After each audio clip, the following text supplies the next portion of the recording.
Welcome to Srikanth study circle. ఇంటిగ్రేషన్లో partial ఫ్రాక్షన్స్లో ఇంకో మోడల్ చూద్దామండి. ఈరోజు క్వశ్చన్ ఏంటంటే integral 1/x-1 into x square dx. ఇప్పుడు ఇచ్చిన క్వశ్చన్ గురించి రాయాలి. ఇచ్చిన క్వశ్చన్ ఏంటో చూద్దాం. ఫస్ట్ దీన్ని పార్షియల్ ఫ్రాక్షన్ చేసి లాస్ట్లోనే ఇంటిగ్రేషన్ చేయాలి. దానికోసం ఏం చేస్తామంటే ఫస్ట్ ఇచ్చిన క్వశ్చన్ ఎక్కించేద్దాం. అదేంటంటే 1/x-1 ఇంటూ ఎక్స్ స్క్వేర్. ఇప్పుడు దీన్ని ఎలా రాయాలంటే జాగ్రత్తగానండి. ఇక్కడ 3 టర్మ్స్ ఉన్నట్టు. ఎలా 3 టర్మ్స్ చెప్తాను చూడండి. ఫస్ట్ ఇక్కడ ఇక్కడ ఏముంది x-1 ఉంది. ఇక్కడ బాగా చేస్తే ఎక్స్ ఒకటే కనిపిస్తుంది, అంటే ఎక్స్ స్క్వేరే కనిపిస్తుంది ఇక్కడ. కానీ యాక్చువల్గా ఎక్స్ స్క్వేర్ ఉంటే ఎక్స్ స్క్వేర్ రాసేయకూడదు. ఫస్ట్ పవర్ 1 నుంచి స్టార్ట్ అవ్వాలి. అంటే 1 నుంచి స్టార్ట్ అవ్వాలంటే ఇక్కడ నెక్స్ట్ టర్మ్ ఏంటి రాయాలంటే b/, ఫస్ట్ ఎక్స్ స్క్వేర్లో పవర్ 1 నుంచి స్టార్ట్ అవ్వాలి కాబట్టి x⁴ ప్లస్ నెక్స్ట్ c/x² అని రాయాలి. అదే క్యూబ్ ఉందనుకోండి మళ్ళీ d/x³ అని వస్తుంది. అంటే ఇక్కడ ఇండివిజువల్గా ఎక్స్ ఎప్పుడు కనిపించినా పవర్లోనే ఎంత ఉంటే అన్నిసార్లు రాయాల్సి వస్తుంది. అంటే ఎక్కడి నుంచి 1 నుంచి, ఇక్కడ 1 నుంచి 2 వరకు ఇచ్చాడుగా 2 టైమ్స్ రాస్తుంది. 3 ఇస్తే 3 టైమ్స్, 4 ఇస్తే 4 టైమ్స్. ఎలా రాయాలి? పవర్ 1 నుంచి స్టార్ట్ చేయాలి. x⁴1, x⁴2, x⁴3, x⁴4. కానీ ఇక్కడ x² ఇచ్చాడు కాబట్టి ఏం చేయాలి? ఎక్స్తో స్టార్ట్ అవుతుంది. x⁴1 x² అయింది. ఇప్పుడు దీనికి మనం పార్షియల్ ఫ్రాక్షన్స్ అప్లై చేయడం ఏముంది, మళ్ళీ సేమే 1/x-1 into x square that is equals to, ఇది ఏం చేయాలి? మల్టిప్లికేషన్ చేయాలి. మల్టిప్లికేషన్ చేస్తే ఏమవుతుంది? అన్నింటికి ఎల్సిఎం చేయాలి. యాక్చువల్గా అయితే ఎల్సిఎం అయితే ఏమవుతుంది? x-1 ఇంటూ ఎక్స్కి x² ఏమవుతుంది? ఇక్కడ ఏదో వచ్చింది, ఇక్కడ కూడా అదే కదా వస్తుంది. x-1 ఇంటూ x² వస్తుంది. కానీ ఈ 3 మల్టిప్లై చేయాలంటే x ఇంటూ x³ అయిపోదు. ఏమంటే ఈ మూడింటికి ఎల్సిఎం చేస్తే x-1 ఇంటూ x² వస్తుంది. అంతేగాని ఇక్కడ ఈ 3 మల్టిప్లై చేసేయకూడదు. ఈ మూడింటికి ఎల్సిఎం చేయాలి. ఎల్సిఎం చేసినప్పుడు మళ్ళీ ఆ సైడ్ వస్తుంది. ఇక్కడ ఏది వచ్చింది, ఇక్కడ కూడా అదే వస్తుంది. x-1 into x². ఇప్పుడు రాయాల్సింది ఏంటి? a ఇంటూ, ఇది లేకుండా రాయాలి. ఇది లేకుండా i² ఎట్ ఉంది? x² ఉంది. ప్లస్ ఇప్పుడు ఇది ఉంది b ఉన్నప్పుడు ఏమవుతుంది? x²లోనే ఒక x పోతే x మిగులుతుంది. నెక్స్ట్ ఇంకేముంది? x-1 ఉంటుంది. ప్లస్ ఇది x² ఉంది. x² పోతే ఇంకేం మిగులుతుంది? c ఇంటూ x-1 ఉంటుంది. అంతే. జాగ్రత్త చూడండి. ఇక్కడ ఈ 2 మల్టిప్లై చేసి 3 మల్టిప్లై చేయకండి. ఈ మూడింటికి ఎల్సిఎం తీసుకోవాలి. ఎల్సిఎం తీసుకున్నప్పుడు మనకు తెలియకపోతే సింపుల్గా ఏంటంటే ఇక్కడ ఏది ఇచ్చామో అదే ఆన్సర్ వచ్చేస్తుంది. కాబట్టి ఇక్కడ ఏది ఉందో అది రాసేయండి. రాసిన తర్వాత ఏం చేయాలి? ఇక్కడ ఏ ఉంది కాబట్టి ఏ. ఇప్పుడు దీంతో డివైడ్ చేస్తే x-1 క్యాన్సిల్ అయితే x² వస్తుంది. ప్లస్ b ఇంటూ ఇక్కడ ఇప్పుడు దీంతో డివైడ్ చేస్తే x-1 ఉంటుంది. ఇక్కడ ఏముంటుంది? x ఉంటుంది. ఎక్స్ని దీంతో డివైడ్ చేస్తే x²/x అంటే x మిగిలింది x, దాంతో పాటు x-1 మిగిలింది x-1 ప్లస్ c కావాలి. c తాలకు మల్టిప్లికేషన్ ఏం చేయాలి? ఇక్కడ x² ఏదైతే ఉందో దాన్ని దీంతో డివైడ్ చేస్తే x²కి x² డివైడ్ అయితే ఏం మిగులుతుంది? x-1 మిగులుతుంది. ఇప్పుడు LHS RH చూసుకుంటే డినామినేటర్ ఈక్వల్ కాబట్టి న్యూమరేటర్ ఈక్వల్ అవుతుంది. అప్పుడు ఏమవుతుంది? 1 is equals to ax², 1 equals to ax² plus bx into x-1 plus c into x-1. దాన్ని ఈక్వేషన్ 1 అనుకుంటాను. ఈక్వేషన్ 1 అనుకున్న తర్వాత ఏం చేయాలి? మళ్ళీ same procedure. Put x is equals to 0, తర్వాత ఏమో x కోఎఫిషియంట్, తర్వాత ఏమో x² కోఎఫిషియంట్. మరి ఎలా కనిపెడతాం? ఇక్కడ ఎన్ని వేరియబుల్స్ ఉన్నాయి? 3 వేరియబుల్స్ ఉన్నాయి. 3 వేరియబుల్స్ ఉన్నాయి కాబట్టి అలాగే చేయాలి. ఏం చేయాలి? Put x is equals to 0 in equation 1. LHS వైపు x ఉందా? లేదు. x 0 వేయాలి. కానీ ఇక్కడ ఏం మిగులుతుంది? 1 మిగులుతుంది. ఇక్కడ x 0 వేస్తే 0 ఇంటూ a 0 అయిపోద్ది. ఇక్కడ x 0 వేస్తే 0 ఇంటూ b 0 అయిపోద్ది. ఇక్కడ x 0 వేస్తే ఏం మిగులుతుంది? ఇక్కడ c ఇంటూ x 0 వేయడం వల్ల -1 వస్తుంది. అంటే 1 is equals to plus into minus c into 1 c అవుతుంది. అప్పుడు LHS is equals to RHS అయితే RHS is equals to LHS రాయొచ్చు. -c ఈజ్ ఈక్వల్స్ టు 1 అయితే c ఈజ్ ఈక్వల్స్ టు -1 అవుతుంది. ఇది రెండో ఈక్వేషన్. ఓకే, సి వాల్యూ కనుక్కున్నాం. C value కనుక్కున్న తర్వాత ఏం చేయాలి? మళ్ళీ మనం చెప్పాల్సింది ఏంటి? బి వాల్యూ కనుక్కోవాలి, ఏ వాల్యూ కనుక్కోవాలి. అలా కనుక్కోవాలంటే ముందు మన తర్వాత ఏం చేయాలి? ఎక్స్ కోఎఫిషియంట్ కంపేర్ చేసుకుందాం. ఏం కంపేర్ చేయాలి? X coefficient. Comparing X coefficients on both sides. Both sides X coefficient compare చేస్తే LHS వైపు ఎక్స్ కోఎఫిషియంట్ లేదు అంటే 0 ఈజ్ ఈక్వల్స్ టు, ఇక్కడ ఎక్స్ కాదు ఇది x², దీన్ని నెగ్లెక్ట్ చేయాలి. ఎక్కడ ఎక్స్ ఉంటుంది? ఎందుకంటే bx ఇంటూ ఎక్స్ bx², కానీ ప్లస్ ఇంటూ మైనస్ అవుతుంది. bx ఇంటూ 1 bx అవుతుంది. అంటే ఎక్స్ కోఎఫిషియంట్ ఇక్కడ -b వచ్చింది. ఇక్కడ చెక్ చేద్దాం.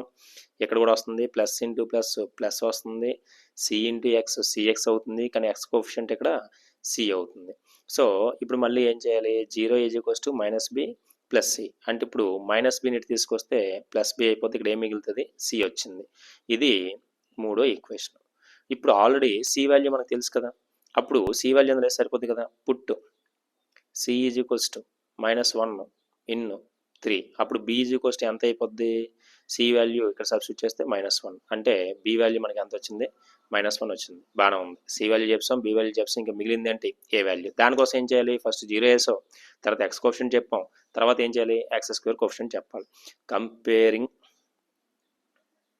Comparing x² coefficients on both sides, x² coefficients on both sides. ఇప్పుడు x² coefficients both side compare చేస్తే బాగా అబ్జర్వ్ చేయండి, LHS వైపు x² కోఫిషియంట్ ఉందా, లేదు అంటే 0 = ఇక్కడ x² కోఫిషియంట్ ఉంది, ఏంటది ఏ. ఇక్కడ కూడా x² కోఫిషియంట్ వస్తుంది, ఎందుకంటే plus into plus plus bx into X bx² అంటే ఏమవుతుంది, ప్లస్ బి అవుతుంది. ఇక్కడ x² కోఫిషియంట్ ఉందా, లేదు. ఇప్పుడు మనకు కావాల్సింది ఏంటి, ఏ వాల్యూ.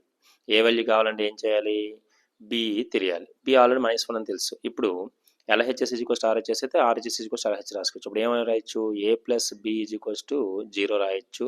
ఇది ఈక్వేషన్ 4. ఓకేనా.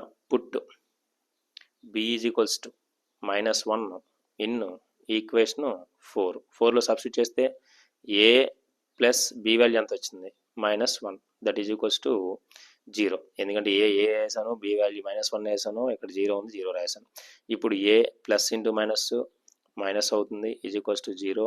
అప్పుడు ఏ -1 ఎటు వెళ్తే +1 అవుతుంది. దేర్ఫోర్ మనకి ఏబిసి వాల్యూస్ వస్తాయి.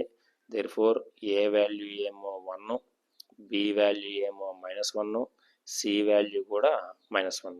ఏబిసి 3 వాల్యూస్ వచ్చాయి. ఈ 3 వాల్యూ ఏం చేయాలి, ఇచ్చిన క్వశ్చన్ సబ్స్టిట్యూట్ చేయడం. అంటే క్వశ్చన్ ఎలా మారిపోతుంది, 1/x-1 ఇంటూ x² కాస్త a/x-1 + b/x + c/x². సో ఇది మారిస్తే ఎలా మారుతుంది, ఎలా మారిపోతుంది,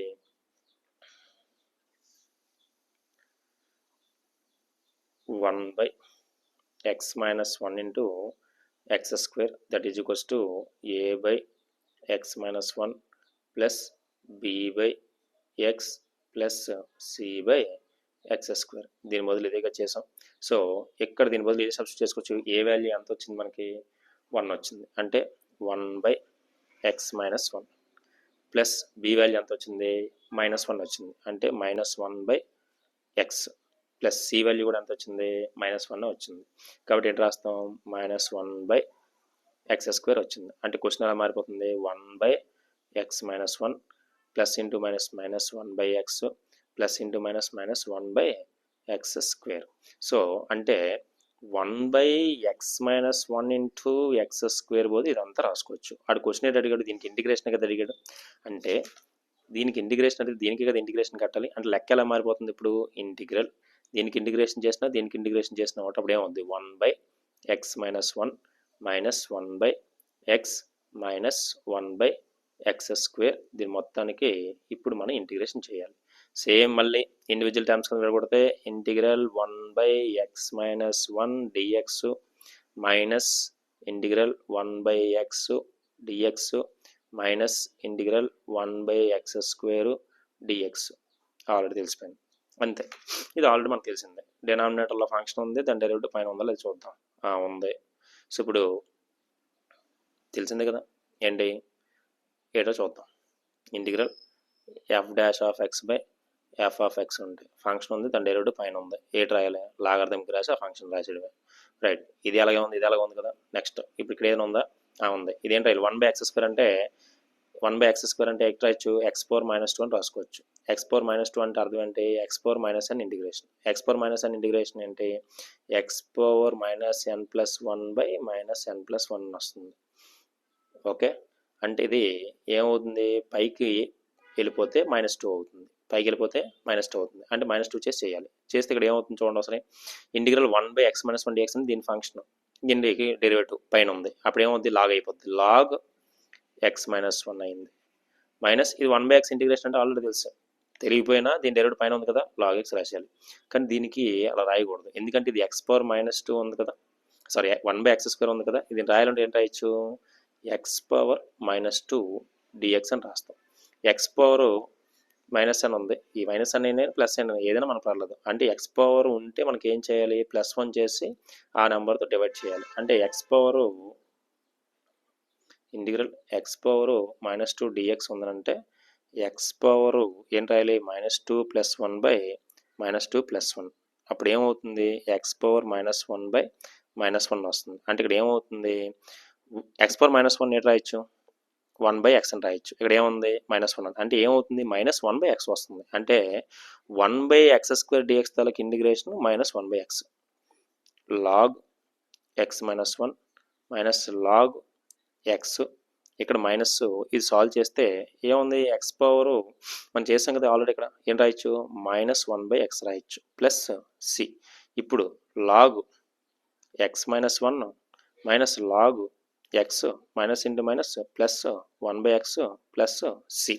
ఇప్పుడు ఇది log A minus log B formula ఉంది, log A minus log B formula ఉంది కాబట్టి ఏం రాయాలి, లాగ్ ఏ మైనస్ బి. ఈ log A minus log B ఉంది కాబట్టి లాగ్ ఏ/బి, ఏ వాల్యూ ఏమో x - 1, బి వాల్యూ ఏమో x, ఇక్కడ మిగిలింది ప్లస్ 1/x, ఇంకా మిగిలింది సి. ఇదే మనకి ఇచ్చిన integration taluka answer. Thank you.